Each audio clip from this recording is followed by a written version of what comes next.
Okay, I think we're ready to begin. I'm sorry about those that have to stand. Okay. I'd like to welcome you to the Babcock-Smith House Museum. This is our carriage house facility. And if you notice, there's a sketch of a drawing on a bulletin board in our small kitchen area. We hope to break ground, for the obvious reasons, to add 1,000 square feet to this building, and we hope to break ground in the spring. We've raised $290,000 of the $300,000 that's necessary, so you can deposit your checks. There'll be a little basket. There'll be a basket by the door on the way out. We want to raise that last $10,000. So, two people in particular that I want to introduce relative to their status within the granite industry. First, of course, is Isaac Smith Jr. Ike. Sitting right next to him, the last great granite carver in Westerly, Richard Camoli.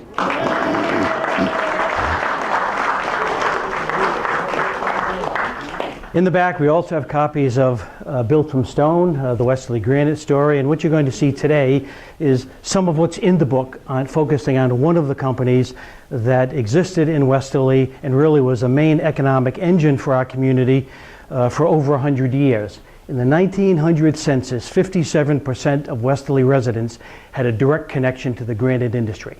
And that's very significant. And many of us are here because our ancestors, came to this country, whether they were Irish or Scotch or Italian or English, they came here to work in the granite industry. Well, today I'm going to focus on one of the companies, the one established by my grandfather, Joseph Coduri. Feel free to ask questions as we go forward. We'll stay as late as you'd like. First, a little bit about my grandfather. He was born in the small village of Colico in the Lake Como region of northern Italy, close to the Swiss border. It's just kind of interesting that at the time of his birth, the Smith Granite Company was already in the middle of what they perceived as the heyday of the Westerly granite industry, and my grandfather was just being born at that time in Colico, Italy. He came to the United States in 1889. His father, my namesake, John Coduri, was a farmer, and he had come a few years earlier, which was normal for those kinds of immigrations. This is an approximation because it's very difficult to research records of this age. We know that in the 1900 census, Joseph Coduri was a stonecutter boarding with a family in Barre, Vermont. And Barre, Vermont is another key granite center, part of the Rock of Ages granite facilities throughout the country. We know that it was no longer than 1906 because he married my grandmother in November of 1906 in London and resided at his in-laws' house at 28 John Street. One of my second paternal great-grandfather, Carlo Mazzoli, lived at 28 John Street, and he was working number 92 here at the Smith Granite Company. And his oldest son, Joseph Mazzoli, was working number 103, and he started working here at the age of 15. So that's why I selected 1899, because my grandfather would have been about 16, 17 years of age, and we know he had to be back to get married in 1906. In 1907, Joseph Mazzoli, his brother-in-law, and my grandfather, Joseph Coduri, formed the Coduri and Mazzoli Granite Company. Initially, they had some property off of Oak Street, not where the main Coduri facility was up until 1958, but lower, down near the UBS facility. We used to be the Atlantic Lumber facility years ago. But we do know that in 1911, by town records, that they entered into a 5-year lease with the Smith Granite Company to lease one of the sheds at 98 Granite Street for their operation. And it was not unusual for Smith Granite Company to offer subcontract work to Coduri and Mazzoli, and vice versa. Sometimes Smith would do some subcontract work for Coduri and Mazzoli because the Smith Company was smart. They had the only granite lathe in town. So any company that wanted an urn made or columns to be rough turned, they first had to send it up to the Smith Granite Company for the rough turning, and then it would go back to whatever company was doing the finish work to finish the columns. In 1916, he purchased the Newell sheds on Oak Street. Joseph Newell was another local company. They had a quarry in Bradford, which eventually became part of the Sullivan Granite Company, and they had a manufacturing facility at what is now 40 Oak Street down near the Amtrak rail line. And my grandfather purchased that property in 1916 and established the Joseph Coduri Granite Company. He did that alone because his partner, Joseph Marzoli, developed a form of tuberculosis and silicosis, granite dust, and moved to California. And so my grandfather was on his own, and he established the company in 1916. But he died in 1940 at age 57 of silicosis. All those years of breathing in the stone dust, and I'll show you a couple of pictures of what it looked like inside a stone shed before they had, vacuum machines right at the workstation for each of the carvers. My father assumed ownership of the company in 1940, and then the company sheds ceased operations in 1958. The Coduri Granite Company was a manufacturing facility. Sullivan Granite was a quarry. All they did is they took stone out of the ground, they sold it to whoever wanted to purchase it. Smith Granite Company was both. They had their own quarries and their own manufacturing facilities. New England Granite, which was on Leadwood Avenue, which ultimately was bought up by Smith Granite Company, they also had their quarry holes and they had their manufacturing facilities. So when the Smith Granite Company and then the Sullivan Granite Company stopped quarrying local granite, it became very difficult, very expensive to secure stock for production, and so in 1958 the company ceased to operate. And it was in the early 1960s that the company was officially dissolved. It's kind of interesting. After Coduri Granite Company stopped manufacturing, my father became affiliated with the Bonner Monument Company on Ashway Road. And for about 4 or 5 years, out-of-town customers thought that the Joseph Coduri Granite Company was still in operation. They placed orders. It's just that the work was done by the Bonner Monument Company. But then finally in 1962, 63, I remember my father sitting at the kitchen table. I said, "What are you doing?" He said, "Well, I'm writing a letter." He showed me officially dissolving the company, writing to customers from out of town, saying, "If you're worrying about the quality of the work at the Bonner Monument Company, everything I've done for you for the last 5 years has been out of the Bonner facility." This is my grandfather, Joseph Coduri, standing next to a stone, and I don't know where it is. I have been searching for the Getty's monument for about 3 years. It's not the complete monument because the base is much too narrow. It was the capstone of a larger memorial. And so I don't know whether this picture hung in my grandfather and grandmother's den at 42 Oak Street for years. They either thought it was just a nice picture of my grandfather, or this particular monument had was important for some reason. I still haven't been able to find out. So if you come across the Getty's monument, if you're wandering through a cemetery and you see it and it looks like this, give me a call. This is the facility when it was the Joseph Newell. As you can see, Joseph Newell and Company. It's that building. That building is still standing. Okay, if you go down Gavitt Avenue, if you go up Oak Street to kind of the first leveling off point, and there's Gavitt Lane, you go down all the way to the railroad tracks, and that facility was there, and it has a little bit of an outside area where the crane could move and lift some of this stock. Also notice that they had these sliding doors that were probably screens that in the warmer weather the main doors could be open and it would allow for as much ventilation as possible. This is what the inside of the Newell shed looked like in the 1890s. Okay. Not really OSHA qualified.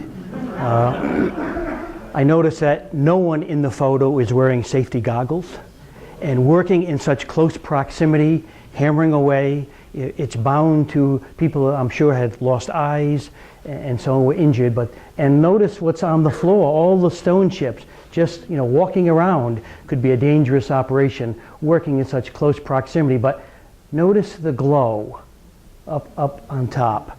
It's that stone dust, okay, that's in the air, okay, that they're breathing in on a regular basis. A lot of the stone cutters would put kind of like a lamb's wool or snuff or whatever in their noses to kind of block some of that from getting into their system.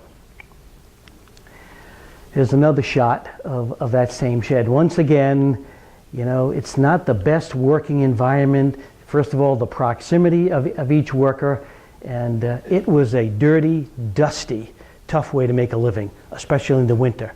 Although a lot of the companies didn't operate during the month of January. If you look at some of the old published mining association books that talks about quarries, the companies might say 300 days. That would mean that they would be producing and producing products for 300 days of the year. So during the real cold winter months, they would probably cut down. And it was fairly normal that if one company had a big order, sometimes some of the stone cutters and the carvers would move and go and work for another company because the demand was there.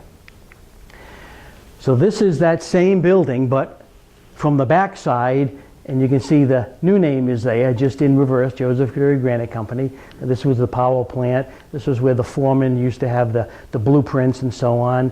That was the outhouse. And this building, they used to store some plaster models.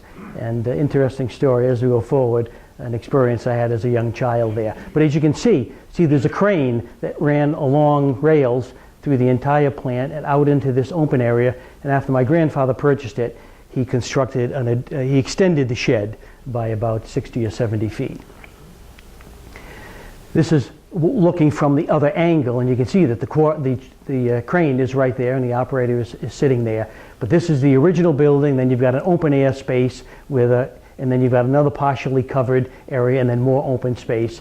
And these items are wooden slatted, kind of like temporary walls that during the cold months could be put up and offer some shielding from the wind, especially on the north side. But you can see the spur line, and this made this particular facility very desirable. At times, Smith Granite Company would send some of their product that needed to be shipped down to the Coduri Granite Company, and then it could easily have access to the main, what is now the Amtrak line. This is my great uncle Albert, my cousin Barbara Brooks's father.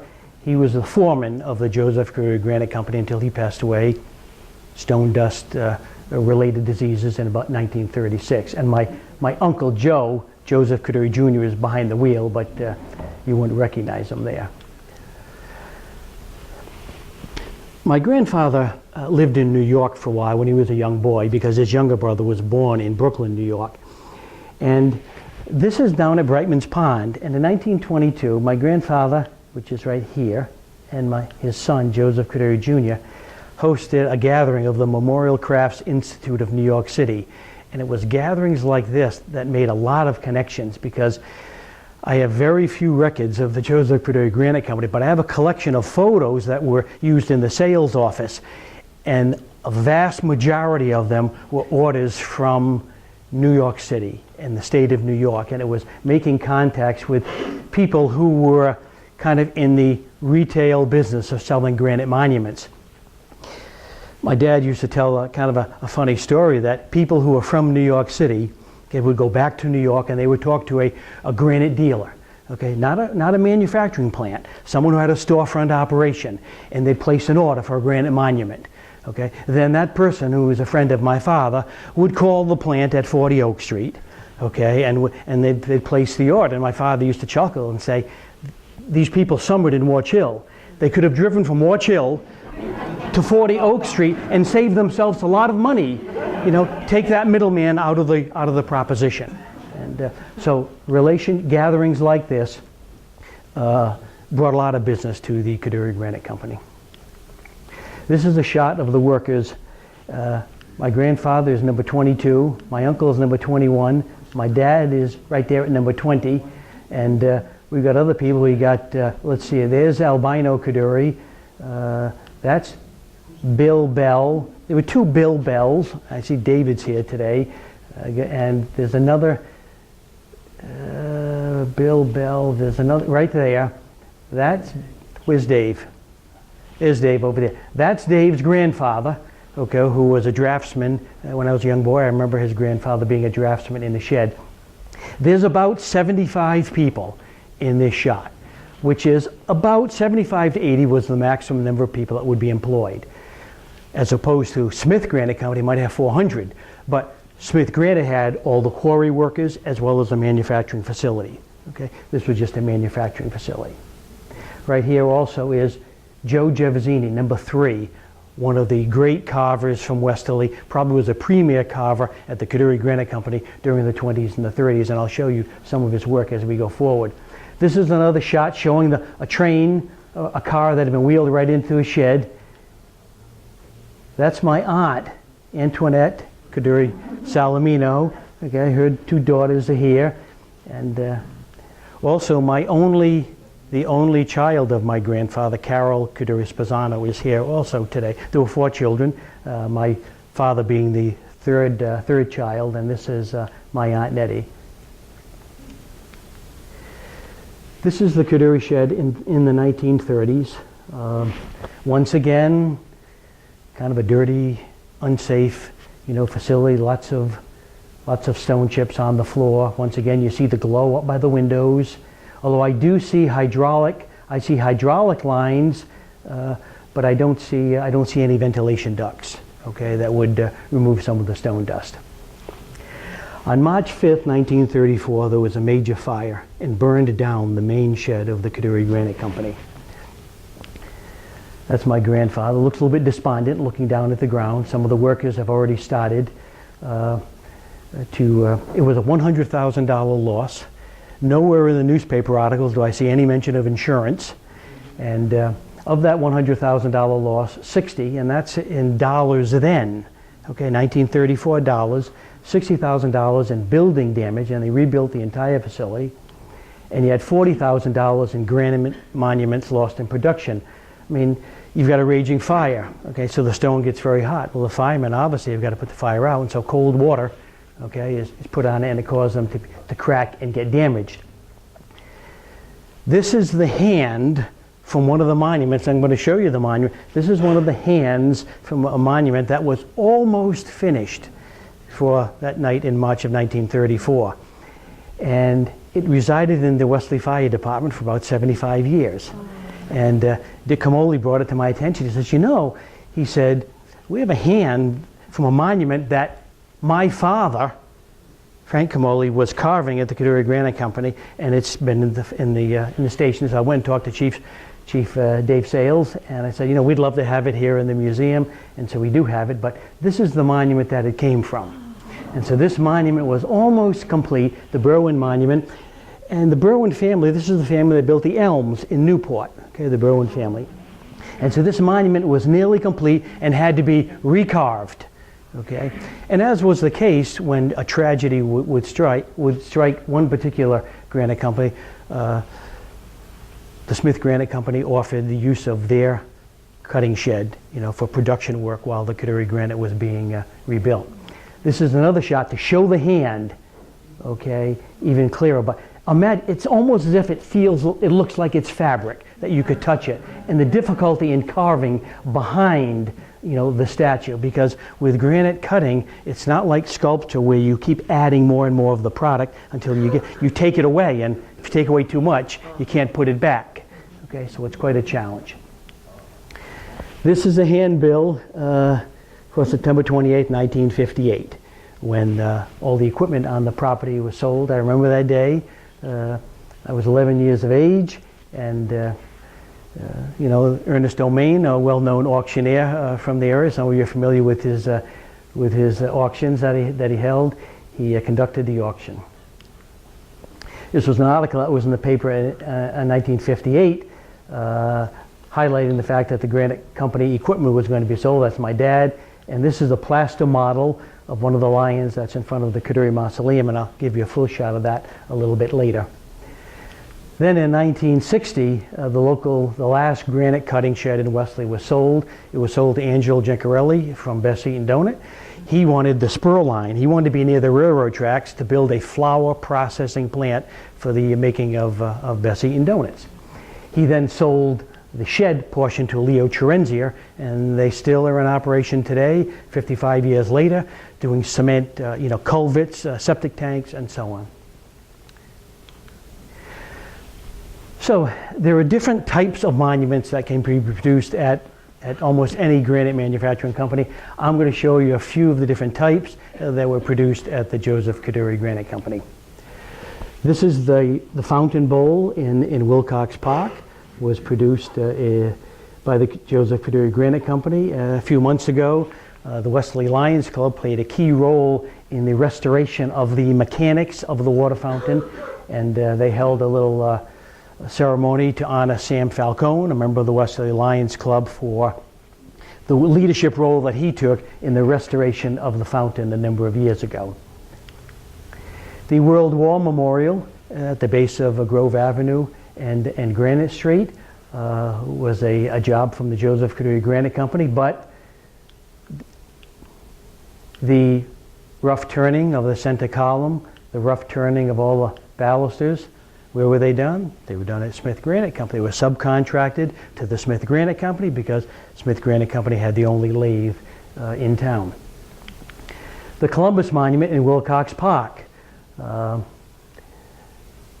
base was done by Ike Smith.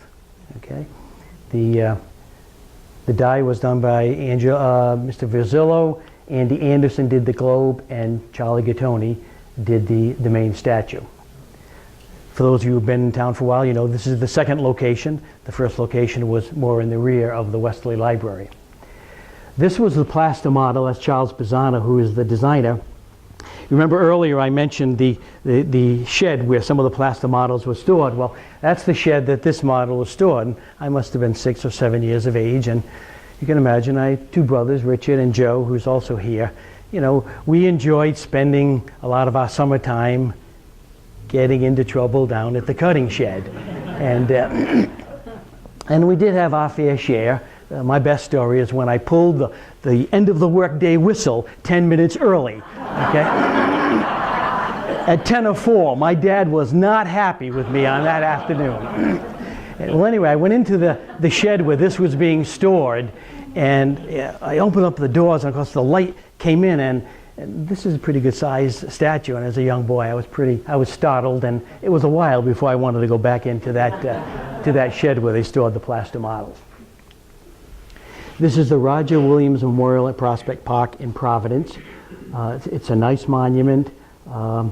I've got a couple of views of it. There's a walkway, but it ends right here now. I don't know if you're familiar with it. It used to be that you could walk around. There was a walkway around the front of the monument, but vandals, they broke off a finger of the hand, and so I guess that maybe was the impetus to eliminate that walkway.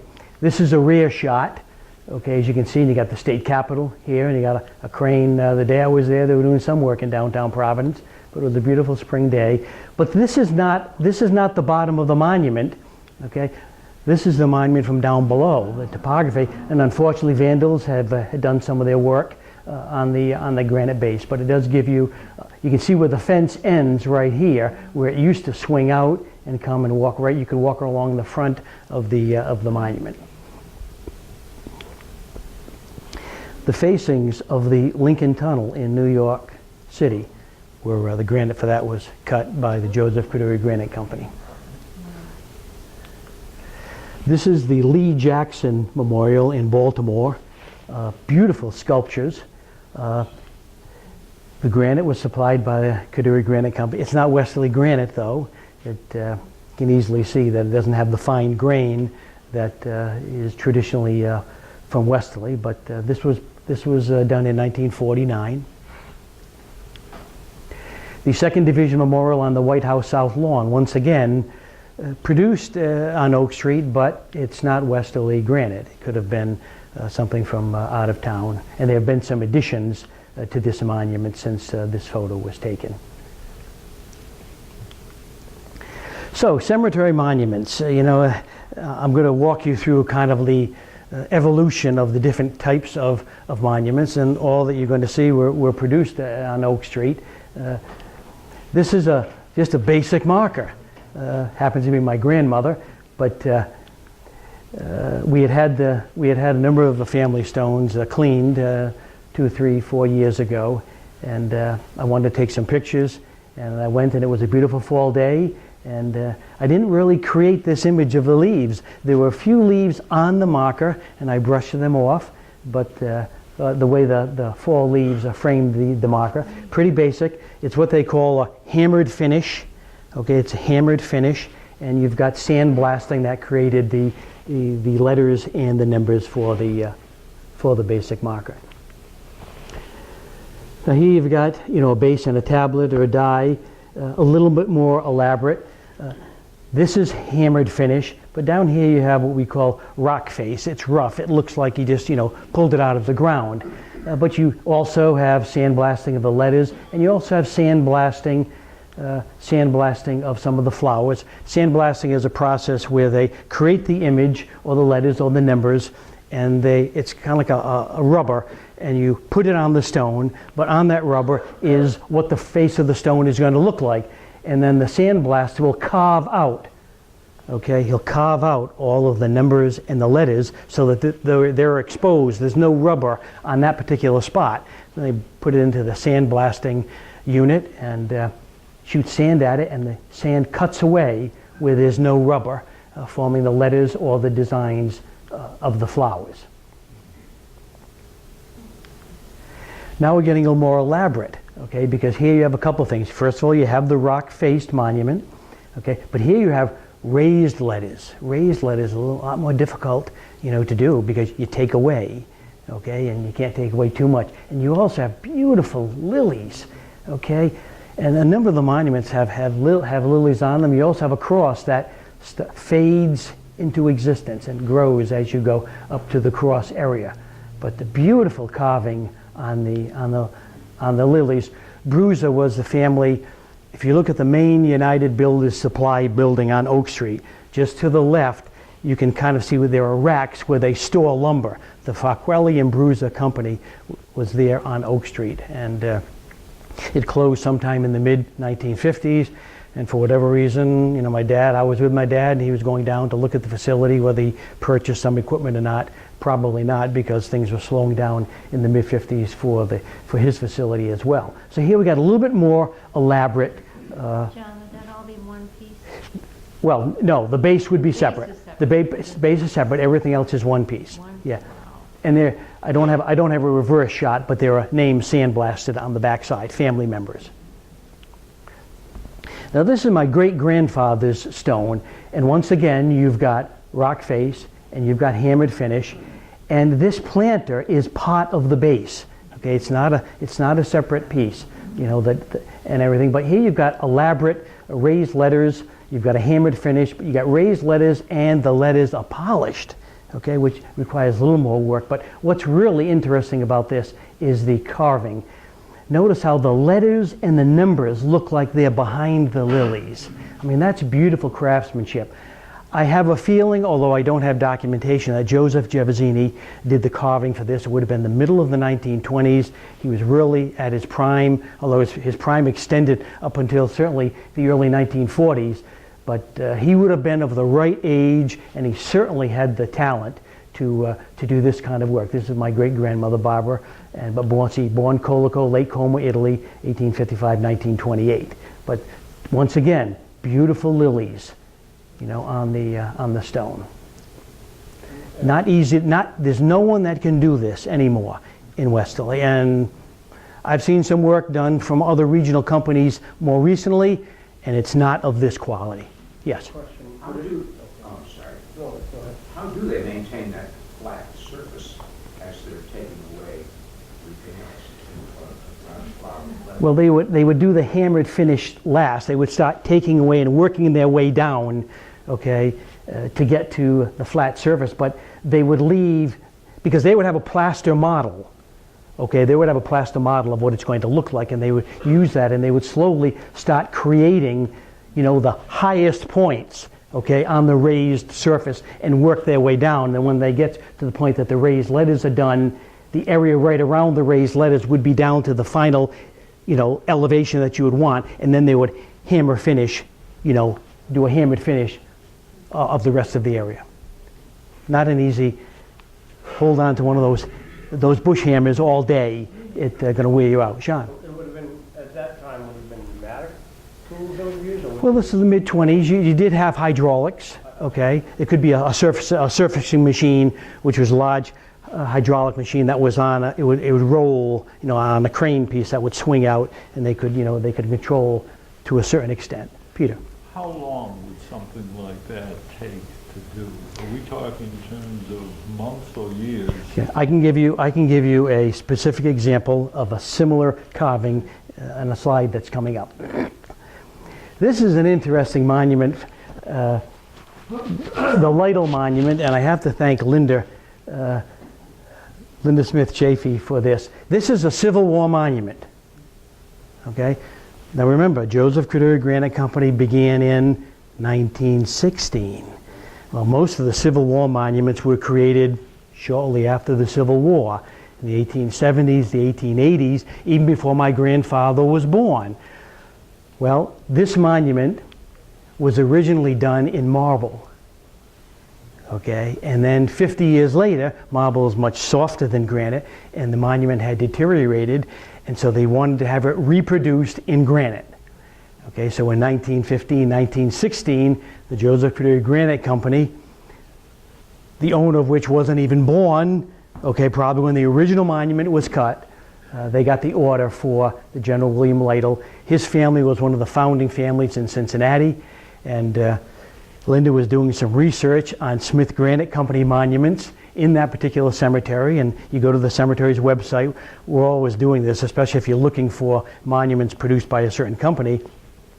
And this cemetery happened to have a walking tour that was available, okay, for people who wanted to visit the cemetery and admire the works of art. And lo and behold, they made note of the William Lytle, once again, one of the founding families of Cincinnati. They made note of the fact that the monument was a recreation of marble, but it was done by the Joseph Coduri Granite Company in Westerly, Rhode Island. So I'm deeply indebted to Linda for discovering that for me. And this is a closer look of the sword and the shield, and you get a sense of the large column and so on. This is Westerly granite. Very fine grained, and the fine grain allows you to see detail, which if some of you have granite countertops at home, okay, the grain is not really fine. Okay, so if you wanted to do something with a lot of detail, it wouldn't stand out. This is a pretty amazing cross in Riverbend Cemetery. It was done in 1923. What's interesting is that there's no front. Okay, if you go around to the other side, it's the same, different carvings, but same type of monument. Let's look at it more closely. Look at the detail. This is just one of the sections, and with detail like this, it was not unusual for 2 or 3 carvers to work on that stone. You'd have a less experienced carver to do some of the roughing in. Okay? Then you'd have a more experienced carver to maybe take it to the next level, and then the real artist would do the finished work. And I'm going to show you another monument, the Lytle Cross in Riverbend Cemetery. No, I don't have that slide for you today, but it's a similar situation where 2 or 3 people had to work on it. There's another section of the same cross, but just look at the detail that had to be done. And think about it. They spend weeks working on one side. Great, it looks good. Let's turn it over. Let's hope we don't make a mistake on the back. Okay? And this is the top cross area. Just the detail is really, really amazing. Now this monument we know was carved by Joseph Gervasini. It's the McGill Monument in Springfield, Massachusetts. I went to that cemetery. I took some of these photos.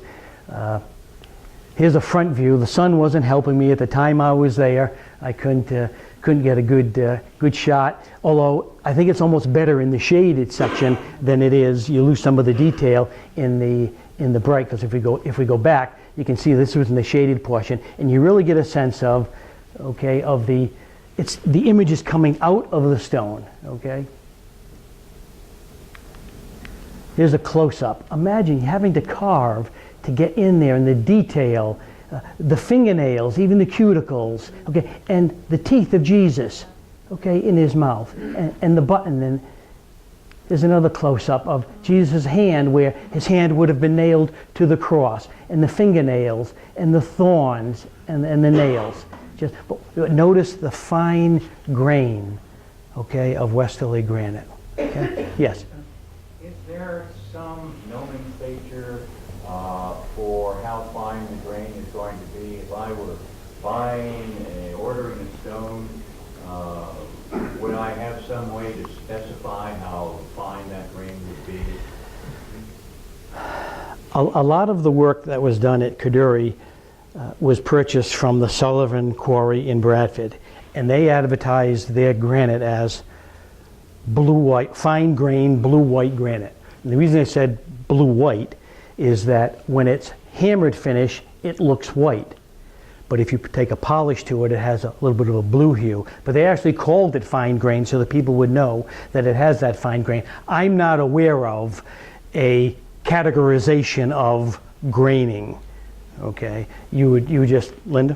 In the Smith Granite Company, when they were looking for very, very fine grain, they would classify it as statuary grade. Okay. But it was the blue granite or the white granite. Yeah. Very fine. Okay. You'd probably want to see a sample, and it's going to depend upon the monument that you want to have produced. But if it's something that's going to have a lot of detail, you certainly would want a very fine-grained, statuary quality, as Linda said. This is the Chapin family Temple of Love in Springfield, Massachusetts, and you can see beautiful fluted columns. We're going to talk a little bit about columns. The top of the columns here are very elaborate. That's called Corinthian, okay? Corinthian capitals. The little scrolls, that's called Ionic. Where in Westerly do we have Ionic capped columns? Library? Post office. Town Hall, okay? Town Hall. Okay, Town Hall has Ionic capitals, and then there's Doric, and I'll show you some Doric, which is just very plain, but very elaborate. There's the capital, there's the Corinthian capital up close, okay? And then all the oak leaves and the brocade all the way around the Temple of Dome. You can notice some discoloration. This was done in the mid-1920s, and when I spoke to the cemetery personnel, they said, we're just taking down some trees that had been overhanging this monument, and it had discolored the dome, you know, quite badly. I don't know whether the family was going to have it cleaned or not. And is acid rain a problem for granite monuments? We haven't, you know, over the long term, it might be a problem, but Westerly granite is very hard. It's used as a standard in compression tests, you know, for stones and monuments. Whether it has a long-term effect, if acid rain ultimately affects granite, then marble is in trouble, okay, because it'll melt away, okay, because of so soft. This is the Pearson Memorial in Rosedale Cemetery in Montclair, New York. This has something for everyone. Now here you've got Ionic capped fluted columns.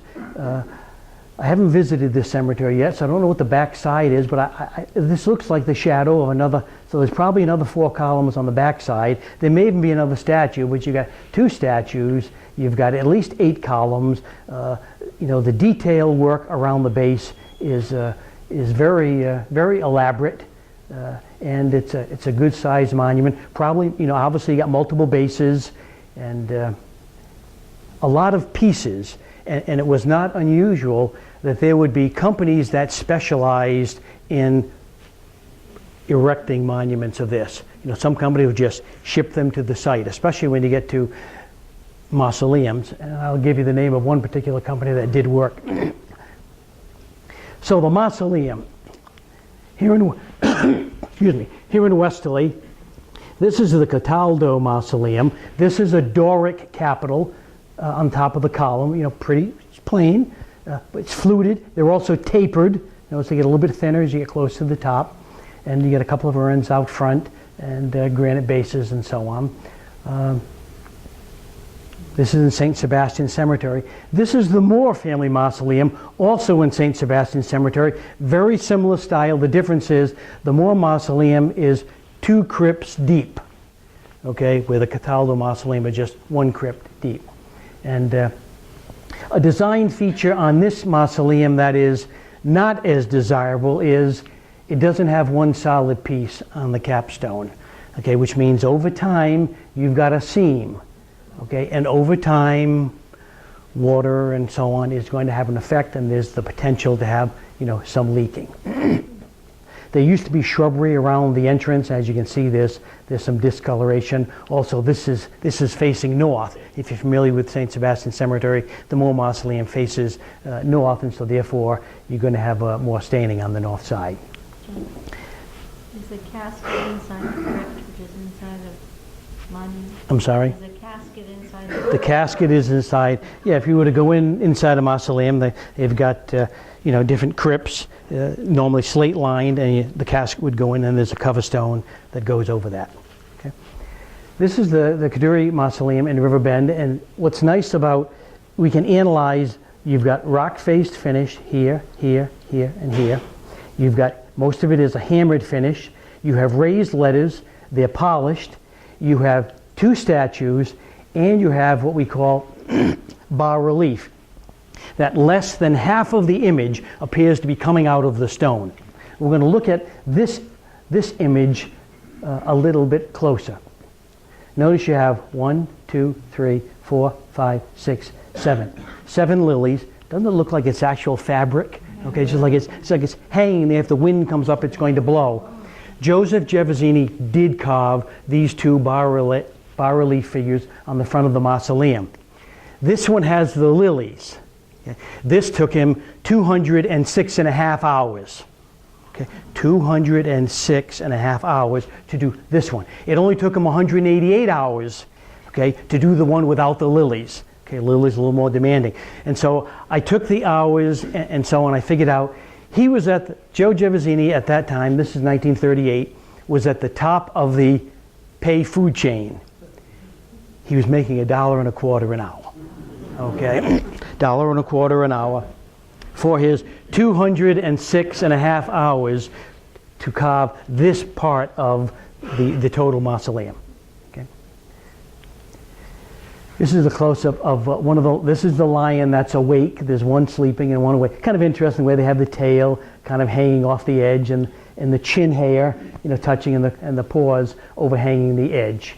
I don't know who carved these, but a mausoleum of this size, probably about 55 different pieces, okay, to go into this monument, this mausoleum. There are 6 crypts above ground, has a basement. There's 6 crypts below ground. My grandfather wanted to make a 12-crypt mausoleum and make it all on one level, and he even offered the family that had some markers adjacent, he even offered to pay the expense of buying a plot, relocating those that were interred, and making sure the markers were put back in place. The family said, no, we don't want to disturb our family member, leave them there, so they put 6 crypts below ground and 6 above.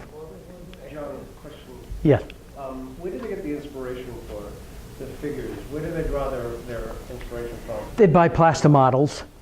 No, but I mean, are these Greek? I mean, they look Greek, Roman, always like that. There were books that companies were in the business. Okay, all they would do is produce plaster models. Like I can't recall the name of the company, but I have all the records for the construction of the family mausoleum. And here there's the name of the company where they purchased 2 lion plaster models from a certain company, and they probably purchased the same bas-relief models as well. Barbara? A man named Zeberini had one carved out in his garage, and his own daughter with it, Yes. who was the model for it. And he's standing still that long. I'll have to get that information from you.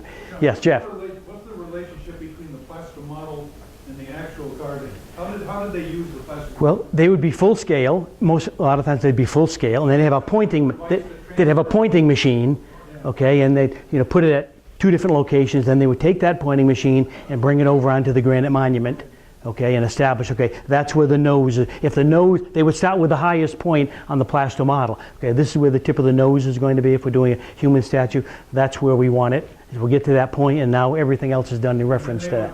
The point that they were pointing to was not lower than what it should be. That's correct. I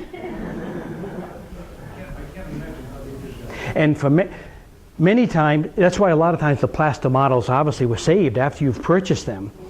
Although, if someone was if they didn't want their monument to be duplicated, they'd pay extra to have the plaster model destroyed after the statue was carved. That way no one could duplicate that particular family's monument.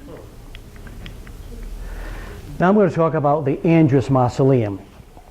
It was erected in 1928 in the Kensico Cemetery in Valhalla, New York, just north of New York City. Farrington, Gould, and Hoagland, this was a company, and what they did, they erected mausoleums. Okay, this is what they did. You shipped the pieces to the site in the cemetery, and they put it up for you. Another person in that long chain of the person who sells the order, hires the architect, hires the manufacturer, hires the person company that's going to erect the monument. It's comprised of Sullivan fine-grained granite. Okay? It's 43 by 39 by 24. Pretty good sized little building. Dick Camoli loves to tell me the story that when he visited it, he said it felt like a small town hall. The lower course, and I'm going to show you pictures of the stones from Sullivan heading into the shed. The 4 pieces for the lower course, the base upon which the mausoleum sets, 4 pieces total 115 tons. Inside, polished floor, each of those a foot thick, 20 feet by almost 10 feet, a foot thick. 16 columns, 2.5 feet by almost 12 feet high. And they have 4 ceiling stones. I'm going to show you a picture from at the Sullivan Quarry when one of the ceiling stones had just been lifted out of the quarry hole. And the inside, all finished with the same kind of Wesley granite. This is one of the ceiling stones, okay, of the mausoleum. This is John Sullivan, Susan Sullivan's dad, 4 of the other workers, but that's one of what became one of the 4 ceiling stones for the Andrus Mausoleum. There are 19 workers standing on this rail car at the Sullivan Granite Company. This is one of the base stones, okay, for the mausoleum. Frank Sullivan built a rail line right near the quarry hole, had a temporary line that crossed Route 91, okay, just a little bit south of where you turn on by the Bradford Church, okay, St. Vincent de Paul. Imagine today saying, okay, we're going to stop the cars. We've got to put a temporary rail line so we can have this rail car go across the road and connect with what is now the main Amtrak line. Okay? Here it is being wheeled. Here's one of the 4 stones being wheeled into the shed, still on the rail car, okay, into the outside shed. This is an example of one of those temporary walls that I told you was kind of lying on the ground. And this is the north side, obviously, and so when the weather would get cold and the wind would be blowing from the north, they'd take those and raise them up to offer a little bit of shelter during the colder months. Here's another shot of another one of those base stones for the Andrus Mausoleum being wheeled into the shed. And as you can see over here, we've got some other not too small chunks, ready to be used for something else. This is the Andrus Mausoleum. Okay.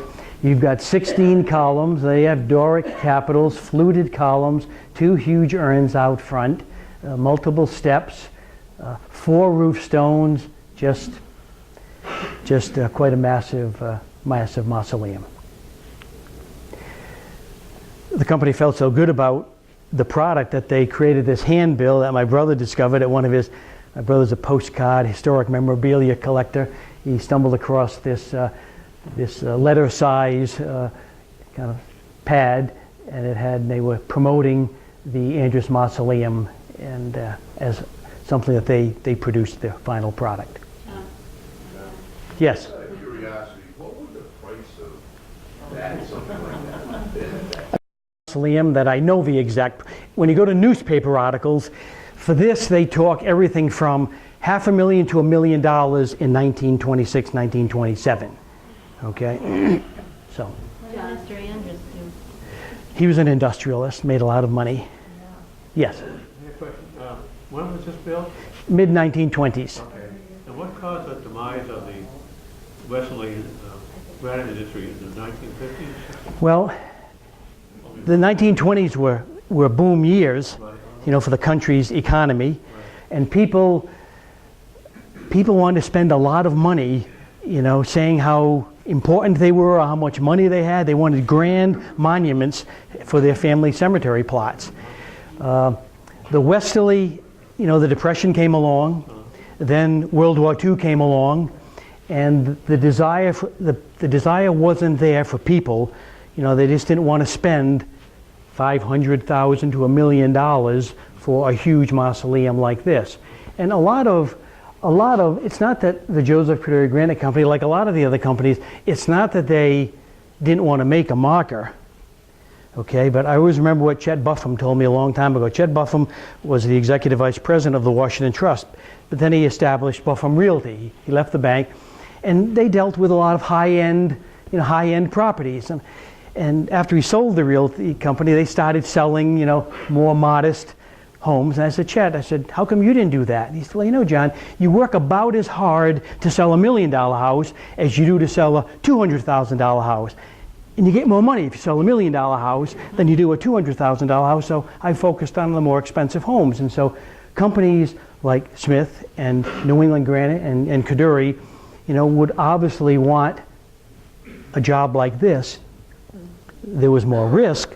First you had to make sure that you had enough granite. And I'm sure my grandfather called Frank Sullivan and said, okay, these are the number of pieces that I need. Can you deliver them for this large mausoleum? Once you get the okay, we place the order. But the demand, was lost. And if you go up to Barre, Vermont, and you go to the Rock of Ages facility, when I visited it, what struck me is the granite is close to the surface. There's not a lot of what they call overburden that you've got to take away before you get to the good stuff. And Rock of Ages estimates that in Barre, Vermont, they have enough granite to last another 1,000 years. Okay, there's granite. There's granite still in Westerly. It's just that it's a little more challenging to get at, and there's not the demand for certainly this kind of work. There's another shot of the Andrews Mausoleum. Yes. How many crypts are in that? There is the main sarcophagus, and then there's 8 crypts on either side of the sarcophagus. John, when you went there, did you get inside? They won't let you inside unless you're a family member.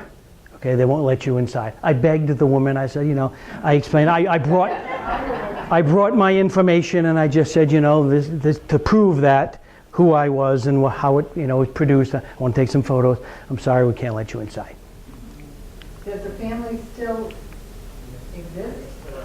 Could you write to them and get permission? I guess I could go down. I haven't thought about going down that road yet.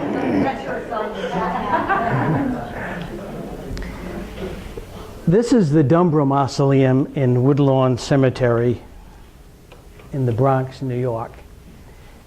And this one I know how much it cost. But this really is, there are many beautiful pieces that produced out of New England, Smith, and so on.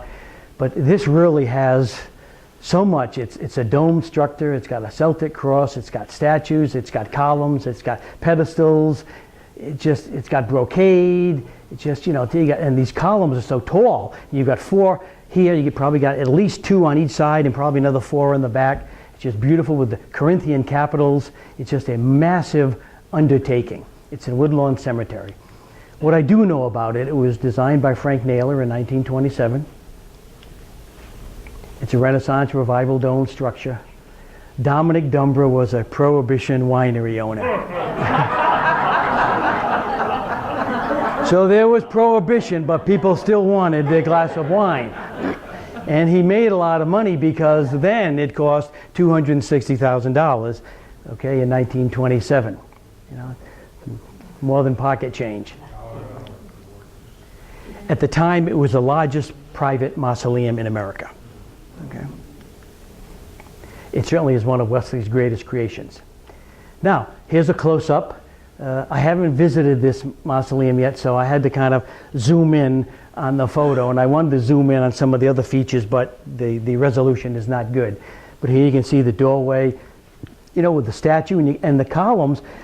They almost have a reflection. Notice they've got what is made to look like a reflection of the column and the capital up against the wall. I mean, just to create, just the archway is quite a feat.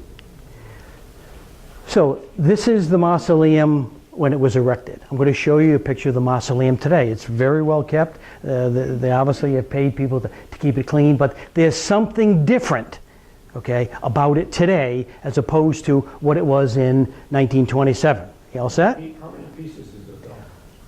How many pieces is the dome? I'm going to guess probably 4, 5 perhaps, probably 5, because if you go from here to the other side of this, I don't think you're going to be quite in half. Okay, so probably 5 pieces. How do they connect them? Just wait together? Elmer's. Good stuff. Actually, it's a combination of joints normally were sealed with a combination of stone dust, lead, and linseed oil. But today they have Elmer's. Okay, we're going to look at it today. Looks pretty good. I mean, 85 years later, looks pretty good. Okay. Oh, they changed the name. Different name. Wait a minute. Oh my God. We put Dominic Dumber in here. Who's this Julius Manger guy? Okay. They sold the mausoleum. Now, we don't know whether anyone was buried in it when it was sold, but obviously that would mean they'd be disinterred and so on. But the Mangers, had multi-bucks, and at one time they owned 18 hotels just in New York City. So somehow they had to take that header of granite out that said Dumber, and they had to. It was interesting. People from the Woodlawn Cemetery were doing research on their monuments, and they knew that the records for the Smith Granite Company were pretty much intact here, and so they came and visited us 4 or 5 years ago. Wanted to look at the excellent Smith Granite Company records to see which ones are in the Woodlawn Cemetery in the Bronx, and they showed us a picture of this, and I said, wait a minute, I know that monument, I've got a picture of it, but it says Dumber, above the door, not Manger, and so we were able to solve the problem. So that is probably an example of the skill and the expertise that existed in our small corner of the world, and why it was so desired by leading figures like the Dumbers and Manger and Jay Gould and William Elkins, and the list could go on and on of the Rockefellers and the Roosevelts and so on. When they thought of having a monument, they wanted westerly granite. Okay. Question? Jeff. Does anybody make stuff like this today? There was a monument, I have to be kind, okay? There was a monument that was produced out of town within the last couple of years, okay? And it had carving on it, but Dick Camoli and I went and took a look at it, and it's just, I think Dick's comment was, I could carve like this when I was a journeyman. The talent is not there. There's no feeder. There's no apprentices coming up that are really learning the trade. And so I don't think, I could be wrong. I just haven't seen any examples of work like the Dumber Mausoleum or the Richardson Mausoleum in Georgia and so on, that, that the skill required to produce that kind of a final product. So, yes? The original skilled cutters, so they came from Italy. Some of them did. There was in Vigu, northern Italy, there was an industrial, Dick, you got the full name, the Memorial Institute of Art or whatever in Vigu in northern Italy. That's where they got trained, and a lot of the people, came to this country because they knew that there was work available to them.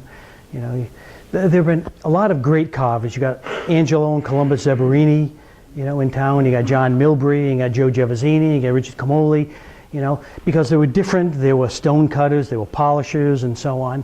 And but Angelo Buzzi from Buzzi Memorial over in, Harold's dad was a great carver also. And so if you ever go into Riverbend Cemetery, if you go in the main entrance and go left and go down a short way, there's the Neidl family cross, which has, the 4 apostles and so on. It's a beautiful Celtic cross, and it was another prime example of 2 or 3 carvers worked on that, but Angelo was the last one to touch it. okay, to do all the real fine detail because of his talent. Yes? If you had the whole setup today, and if the laborers were paid more than $1.25, do you think there would be a demand for major works? Not like the Dumbra Manger Mausoleum. Now, Dick was just telling me the other day that some companies now, when they have who they consider as their top craftsmen, okay, they are no longer employees of the company. They're subcontractors. They don't want to pay benefits, okay? And they're paying $90 to $100 an hour, okay? But as a private independent contract, but they no longer work for the company. I'm hoping they didn't pay $90 to $100 an hour for the monument that I looked at that came from out of town, because it couldn't even approach the quality of some of the stones that have been produced by millions of dollars. I mean, the works that came out of Smith were gorgeous. Out of New England Granite were gorgeous. And you've seen some that came out of the Coduri Granite Company. Just, I just don't know where they're producing, and I don't know where there's that kind of demand for that kind of statuary and detailed carving. Yes? I got a question in terms of some of the tombstones in my own family. They're all covered with, is it lichen? Mm-hmm. Goes on the stones? Is Yeah. there any way that an individual can clean those? Yeah, you just, you know, Bleach or? muscle power. And a pressure washer to it. Yes. If you look at all of it, well, you can't look at it very well today, but Tony Smith and I cleaned all the granite on the grounds here with my pressure washer. Just a standard household, you know. Just that when you go to the cemetery, you need, you wouldn't have access to, you know, yeah. But Ellen had her sister, her sister clean their family stone, and you just use what? Water and a good brisk brush. You know, you can have them professionally cleaned, and it looks nice, but over time that will come back. Okay. So what with the water? Just a bristle brush. Yeah, but would you use a little detergent? Or You could put a little. like dishwasher soap? It's dangerous to work with muriatic acid. Diluted muriatic acid will do the trick, but you need to be very careful. You need to wear protective gloves to do that. It's better to have somebody do it for you. How about household bleach?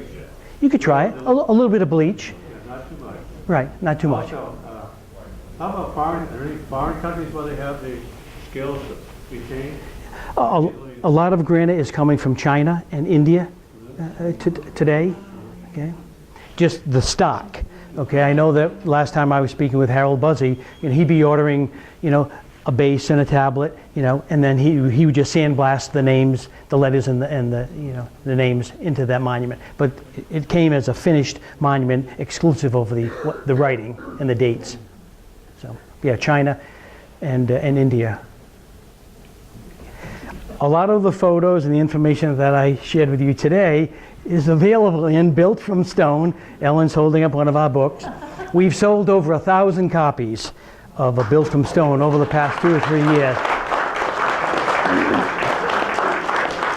Just, it's a major piece of the history of Westerly. As I said, when 57% of the population has a direct connection to an industry, you know, that's a major economic engine for the local community. So we're pleased with it, and that history is never going to change. It's there. It operated from, you know, 1850 to 1950. If you had to pick a century for a major century, you'd say 1850 to 1950. But after the Coduri shed closed, you know, Bonner did some wonderful work. Dick Camoli continues to do some wonderful work, but they're smaller operations because the demand is not there. You know, if you're going to produce a Dumbra mausoleum, you need a lot of people working on all the different, could be 75 to 150 different elements that are part of that finished mausoleum. Authors autographing today? The authors are here. We'll autograph it if someone's buying. So, thank you very much. Have a pleasant afternoon.